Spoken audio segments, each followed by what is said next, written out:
I did not expect that. It just kept going and going. And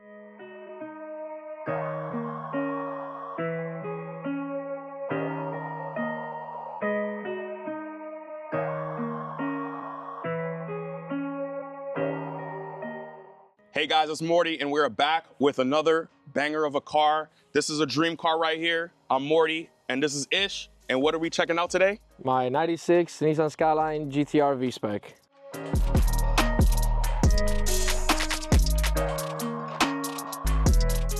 All right, so what we got here is the Nismo LMGT4s.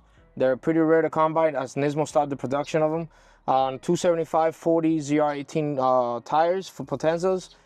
They're good tires, but they make a lot of noise. That's the only thing I got complain on. As far as the brakes go, there are endless rotors and endless pads. Suspension-wise, not a single bolt has been not turned on this. It has JRZ suspension. It has Nismo upper and lower control arms front and rear. It has the tension struts from SLP. The same thing with the toe arms for the rear from SLP. The hike is the lead from Nismo. Brace support for the rear on Nismo bracing. Other than that, everything's been done to the car that you can think of suspension-wise and wheel-wise. There is a R33 front brake kit coming up. I just got them out of the powder coating on Friday, so hopefully you'll put them out there once I'm done. You'll put it on the video. Nice. And they'll see it. Other than that, it's to match the valve covers, same orange as the valve covers, the R35 orange. So we got to talk about this front end, man. I see the lights. I see some intakes, I see fog lights. So as far as the lights, those are the factory Series 3 headlights. They're xenon headlights. Very, very, very rare lights to come across nowadays. They are PPF'd just because I don't want to damage them. As far as the intakes, this is the intercooler from so these ducts are from the N1. It's just the aftermarket carbon fiber ones. This is the Nismo 400R style intercooler air ducts, carbon fiber as well. Other than that, it's a Series 3 lip, Series 3 headlights, Nismo sports horns, and Treadstone radiator. I know everybody goes with Nismo intercooler. I'm sorry, Treadstone intercooler, but I find Treadstone to be local. Anything happens, they're right down the street. Highly recommend Treadstone, by the way. Shout out to them for helping me with everything on the car. We got to talk about this paint, man. It's just popping in the sunlight. Paint. So when I originally got the car is original midnight purple. Now, what I did was it had a couple of little blemishes that I needed to fix, and unfortunately, midnight purple being midnight purple, you can't just paint one part of the car. You got to paint the whole car. I decided to go in with a full restoration. Everything was restored by me and myself, my own company. Now, as far as the paint is, the guy is unknown. He's really good. Everything was redone to factory, except we added extra coating. We did midnight purple, right? But we added a little extra pearl to it, and we use the same clear that you use on the Porsche GT3 RS, which is an anti-scratch clear. So if you feel it, you can actually feel it. It almost feels like it has a PPF on it. With your nail, you can almost feel it. Okay. Other than that, it still needs to get wet sand and buff paint corrected, and then I'm also doing PPF by Habibi Auto Detailing. Okay. He's gonna help me out with that as well. Anything you need detailing, PPF, wrap, Habibi Auto Detailing does it for you. We're missing a couple of mud guards, which I have at home. I haven't been able to install on it, but the paint overall, it is a beautiful paint. I love it. My last car was black, so this is as close as I can get, and everybody wants that midnight purple, so. Yeah, man, it looks good. Hey, so let's take a look at this engine. You guys got to see this work. It's simple, but it's not simple. The motor was built by RAV Performance, I want to say about 2.5, 3 years ago. It has Garrett -5 turbos. It's a fully built head, mini shimmed. It has a fully built bottom end. It's a 2.7 stroker, pistons, rods. The block is half filled with concrete. It has upgraded billet oil pump gears. It has the Nismo carbon twin disc. Also has 1200cc injectors. The car is running on a Haltech 2500, tuned on flex fuel, so I could run whatever fuel I want in here. There's a lot of plans coming for this car when it comes to the engine wise, not internal but external. I am going single turbo. That's already sitting there that I need to install. I just haven't had the time.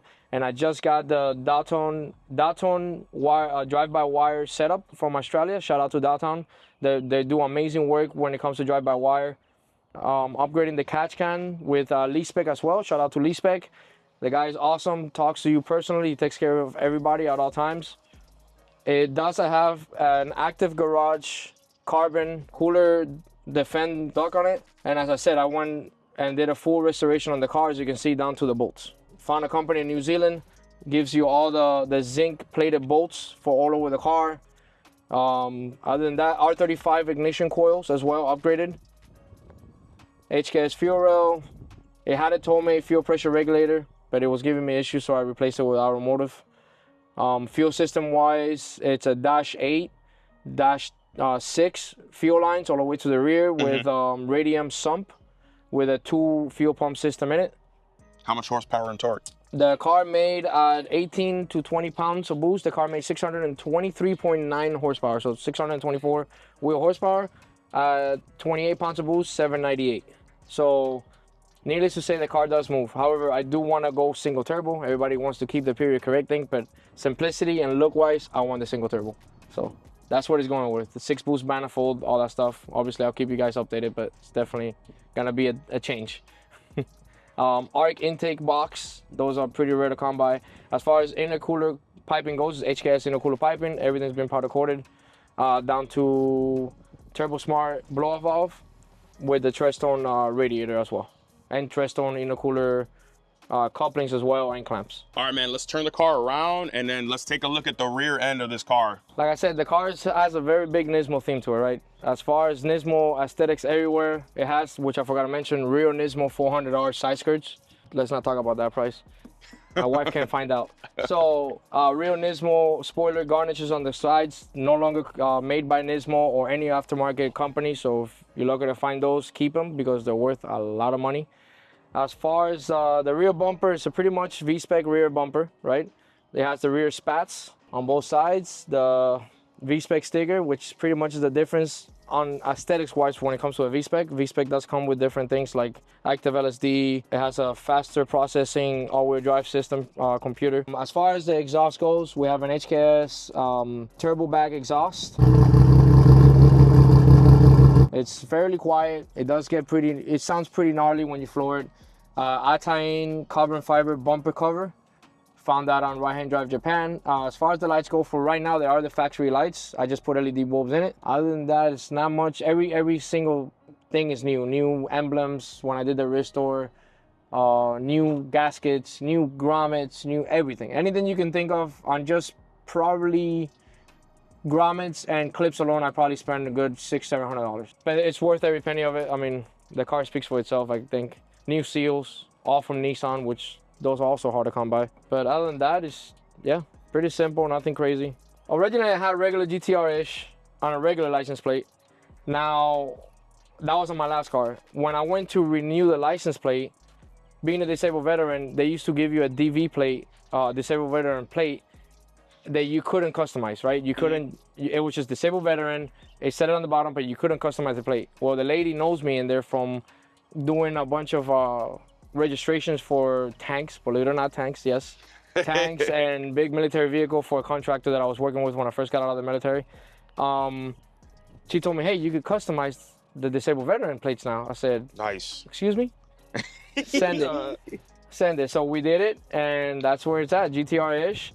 I had a couple other names lined up, but being my nickname is Ish, it's a GTR. I do get a lot of people telling me, oh, so this is not a real GTR. I go, oh, yes, it is. Yes, it is. It's just, that's my name. That's the car. Don't disrespect me. Nah, it's fine. I get it. But, you know, put it next to the GTSD. You'll see the difference. But, all yeah. Right. All right, guys. That's a wrap up on the walkthrough. Let's take this for a spin.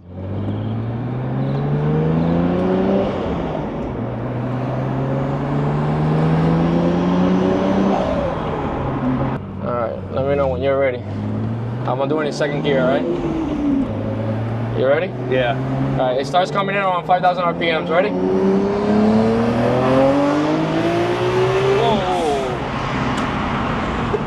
Hey! Whoa! I did not expect that. It just kept going and going. All right, guys. Thanks for having me. It's been a freaking amazing time. You guys are awesome. Can't wait to see the results. You guys can go ahead and check me out at GTR-ish, that's my Instagram. Also, my company is Jarhead Performance, JHP, and also follow Precision Auto Solutions, BMW specialist, but we also start dibbling in a little bit into the 90s thing. Thank you so much for everything. I appreciate you guys what do. Keep doing it. See you guys later.